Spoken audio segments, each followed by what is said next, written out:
Today's webinar or online conference of Islam and Liberty Network, we will be talking about the economic challenges faced by particularly three countries after the Arab Spring, namely Tunisia, Morocco, and Algeria.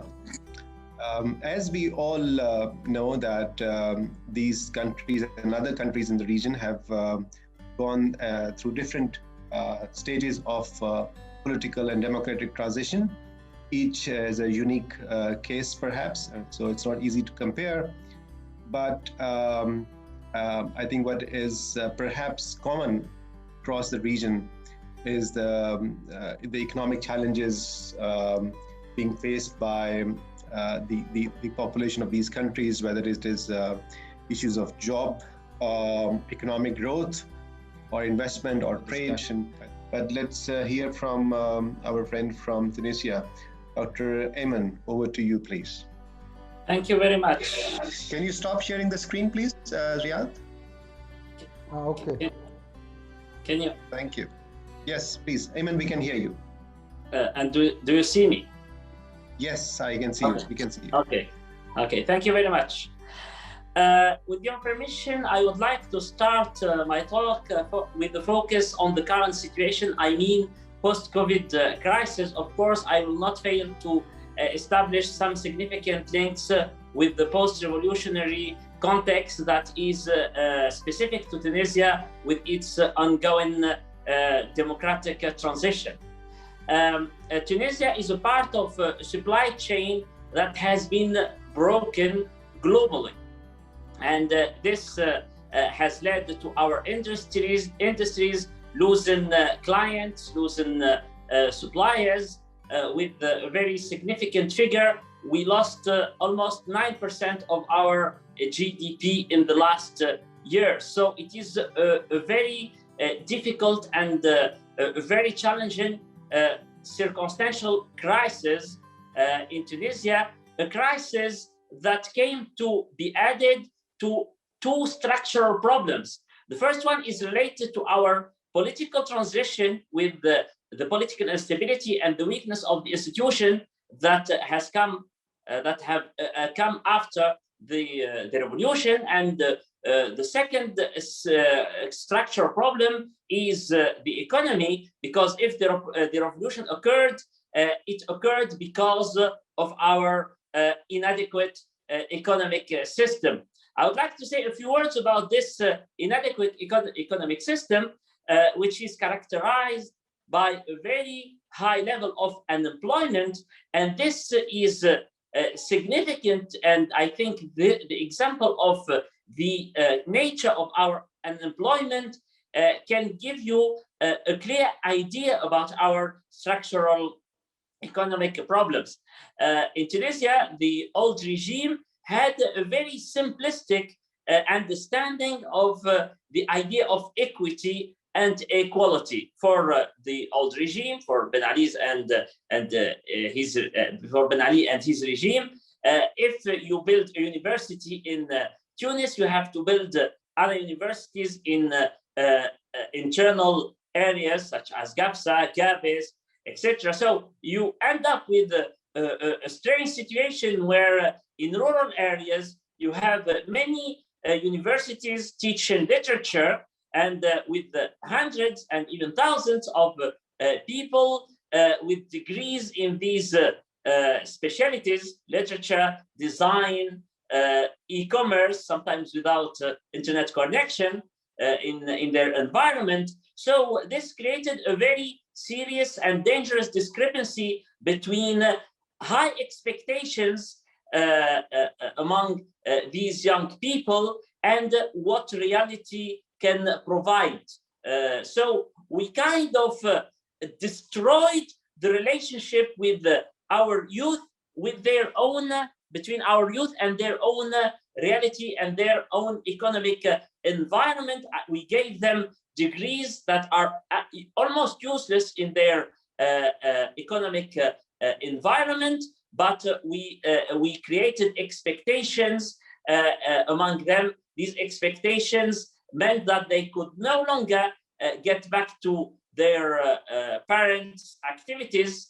Most of them were rural and agricultural. They started to look down on their parents' economic activity, with the result that this situation fueled anger and frustration. It would have been much wiser to provide them with training in order to make them better farmers, for example, because farming is not a bad job. It is not a small job. It is an excellent job, but they needed training they could not have because of this discrepancy between our education system and the needs of our economy. This gives you an idea about the structural problem of the economy. Then, of course, the revolution came. And when it came, it did not solve the economic and structural problems, but it created new ones because of the weakness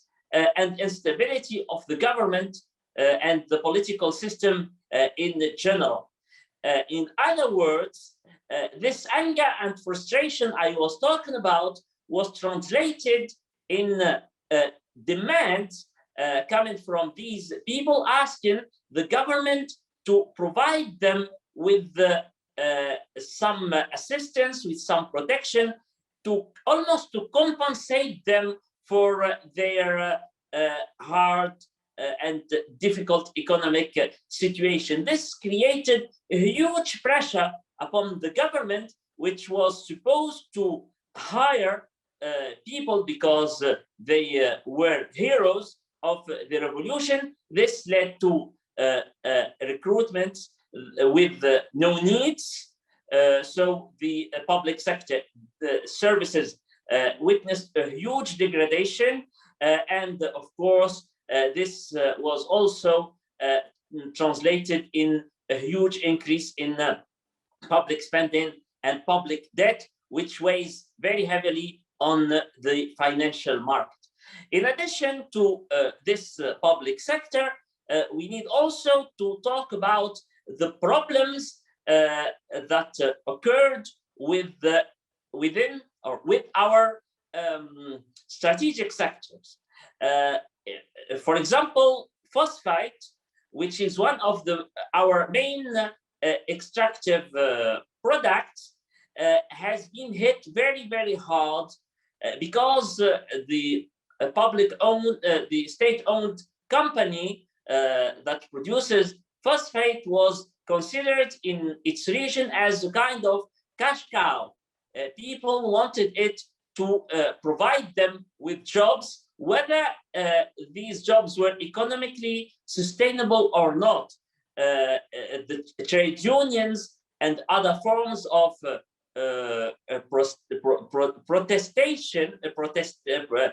trade unions and other forms of organizations organized different kinds of protestation in order to force these companies, especially in the extractive industries. I mentioned phosphate, but I can also mention gas and oil in the south, in order to provide works, jobs, support for these regions, for the young people there. The problem that the state was unable to protect these industries, these companies, so they kind of accepted to play this role, thinking that this is going to be a momentary situation and better days are going to come. But these better days never came. The dynamic is still going with very heavy risks on these sectors. They may simply fail. As another strategic sector, I would like also to mention the tourist sector, which is, of course, very important in Tunisia, representing almost 10% of our GDP. This tourist sector, of course, was hit very hard with the revolution because no one wants to come to have holidays with a revolution, with a revolutionary context and stability. But also the situation was made worse by several terrorist attacks that occurred between 2011 and 2015. And as soon as we started picking up,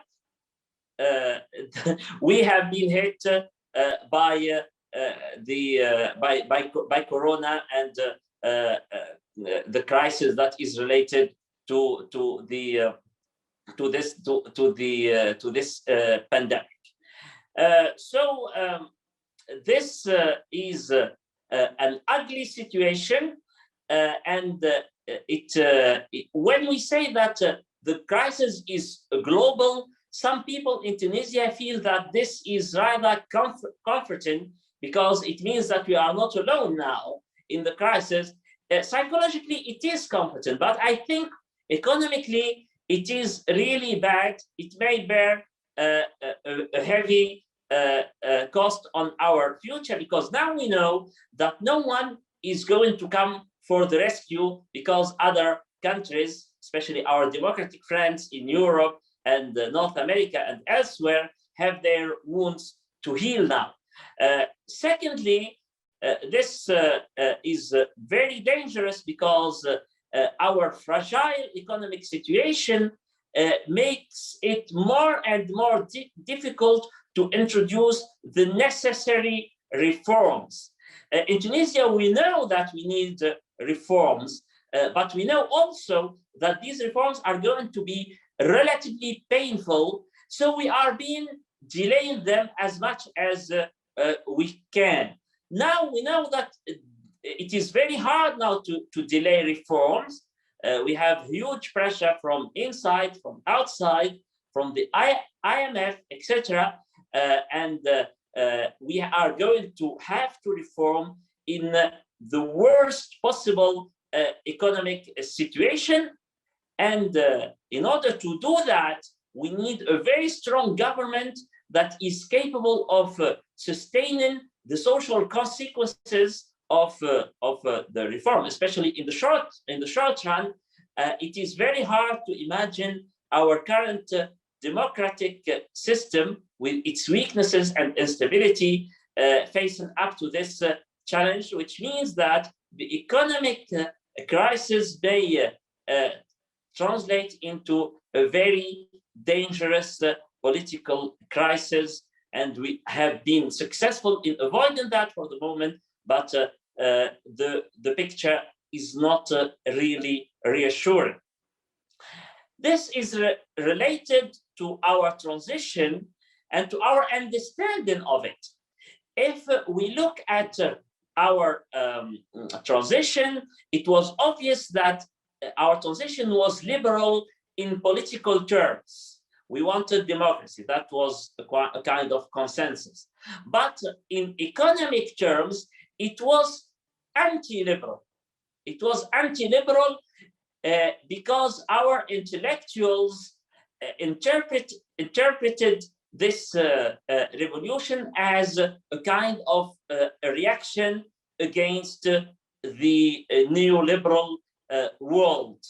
This is very, very dangerous because in addition to the difficulties that are imposed by reality itself, we have to deal also with a kind of an intellectual environment that does not read reality as it is.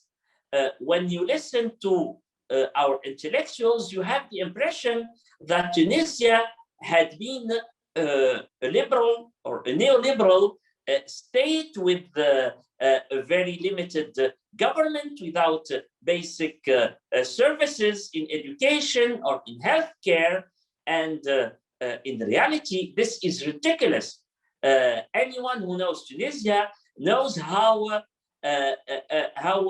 pervasive the government is and how heavy the bureaucracy has been. So in other words, we should be talking about reforms that go toward a more liberal situation, a more market-driven economy. Now we have to argue with many intellectuals in order to prove to them that far from being liberal, our system is really a liberal, and it is in the liberal direction we need to push.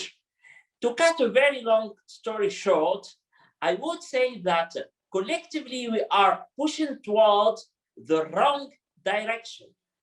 This makes the situation even more difficult because any government that that wants to introduce any kind of reform in the right direction will be accused of being under the thumb of international institutions and the domination of capitalism and neoliberal institutions, and even it may be accused of not being patriotic and national enough.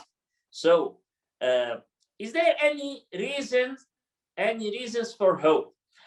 I think yes. In terms of our discourse, there is more and more people who say that we have to think about the right direction we need to be heading to. So there is some kind of new discourse breaking the monopoly of the old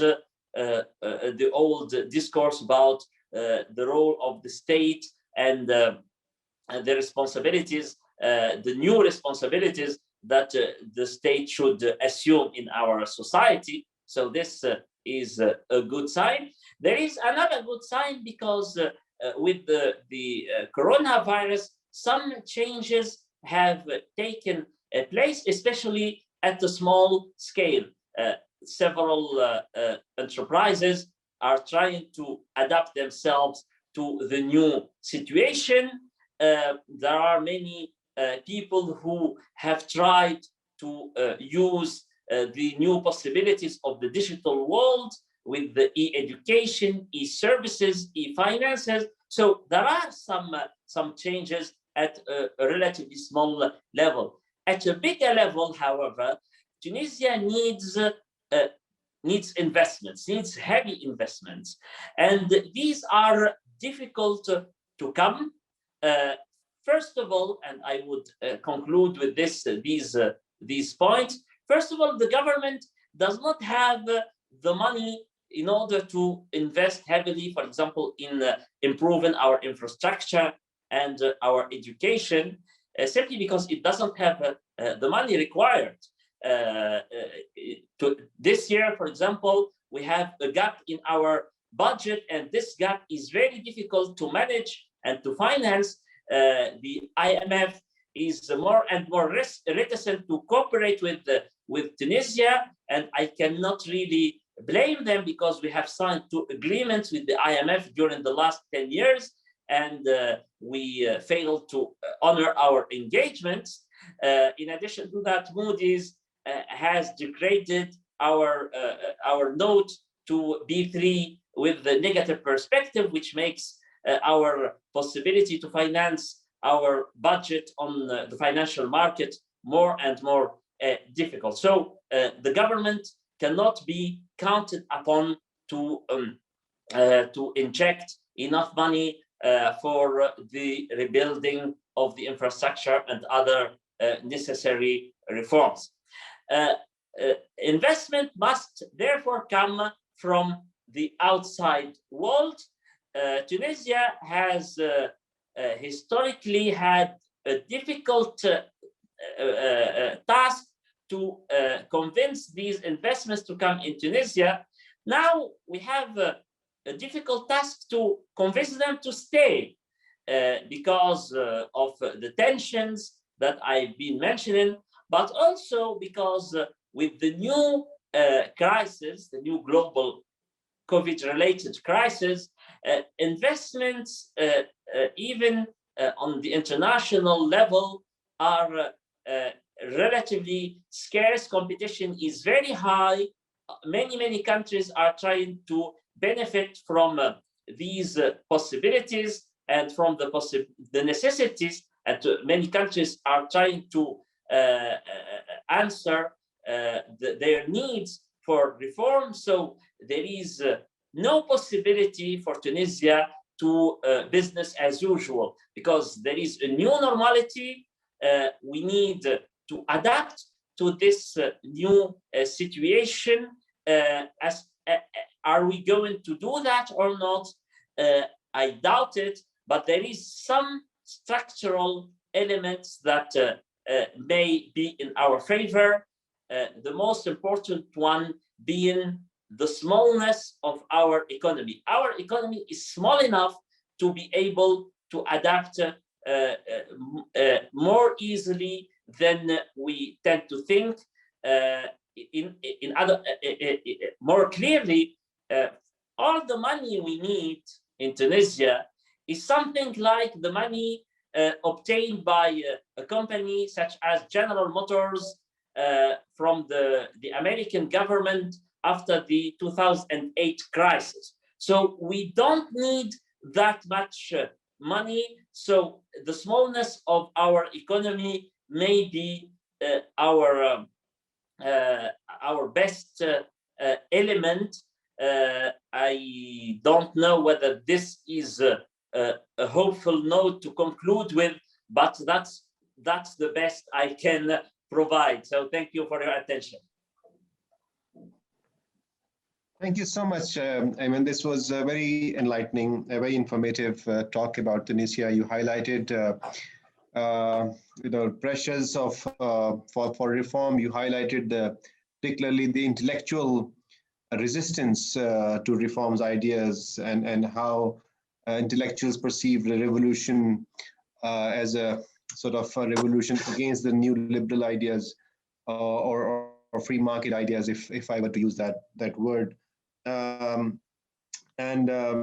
You also, like two other speakers, you highlighted the role of the government and commented the government role seems to be very pervasive at the moment.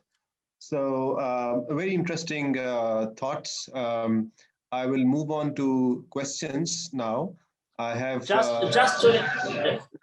to remind you, Ali, I will be cut off from internet in very short time. So if you miss me, I will come back very quickly in 3 minutes. I appreciate it. Thank you. We will look forward to see you back. Mm-hmm. So maybe we can continue discussion. There is one question about the role of the private sector, which is posted here. And I'll hold on the question for Aymen when he joins back. No, I'm here for the moment. Okay. So the question perhaps to you is asked by Mohammed Amin. And Mohammed Amin, by way of introduction, is the chairman of our network, Islamic Liberty Network. He asked this question: how easy is it for foreign companies to establish subsidiaries in Tunisia or buy land in Tunisia? Do you get that question? Can you answer this question? Yes, I can. It used to be much easier under the regime of Ben Ali. Now it is increasingly hard because of the instability, especially, and this is relatively paradoxical, especially if we are talking about big investments with labor-intensive activities.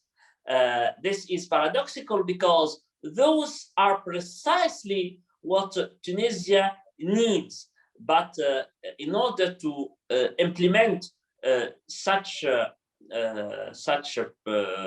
programs, such plans, you need to cooperate with the government, and the government in Tunisia is relatively short in its life expectations. So no officials are ready to take the necessary risk, to assume the necessary responsibilities in providing big companies and the big investments with the right answers to their requirements. There is another source of difficulties. After the revolution, people started to blame the government for almost anything. for example, for selling land with the underrated price. So our officials nowadays are really very hesitant to take any courageous and risky decision. So if there is any kind of risk, the government and the officials will be really very hesitant. The third and last element I want to highlight is the role of the media. The media in Tunisia has given itself the task of controlling everything, of making sure that any question is any question becomes controversial and an issue of public concern. So if there is the slightest problem with any of the clauses of the activities, and even if there is just doubt about something, it becomes very easily an issue of public concerns with very violent public reactions. These are not very good conditions for investment. Thank you. This was a quite elaborate answer.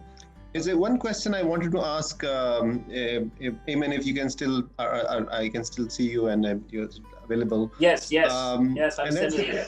There's a question about the academic attitude, since you also a professor, and you highlighted about the role of intellectuals and how intellectuals perceive.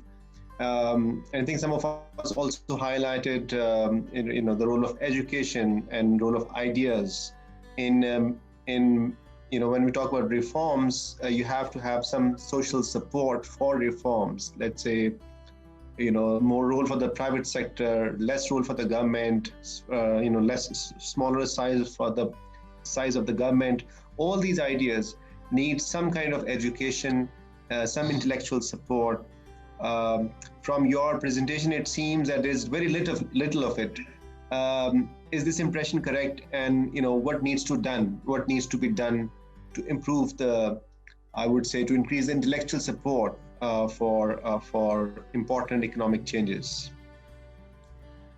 Intellectually, it is very hard to fight against the domination of a